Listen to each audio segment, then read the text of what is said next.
Inizia questa sera a Cittadella la Festa dei Veneti.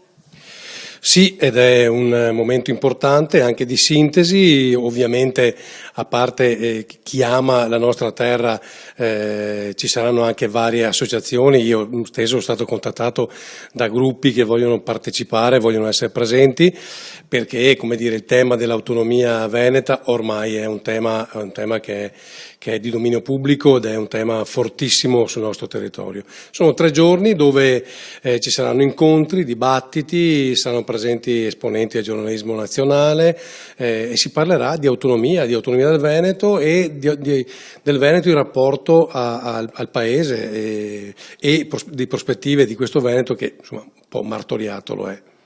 Ecco, più che una festa di partito la definiamo come degli incontri culturali, una festa culturale.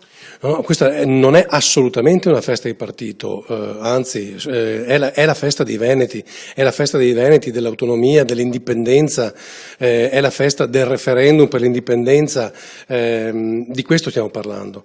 D'altronde insomma, la Regione ci ha messo la faccia sul referendum, sono state raccolte le firme, si continua a raccogliere le firme, noi stessi abbiamo dato una mano in questo senso, è una via obbligata, io francamente credo sia l'unica via possibile per salvare la nostra terra. Rimanendo così come siamo in questo paese che è nei fatti già fallito, rischiamo di farci trascinare anche noi in questa deriva.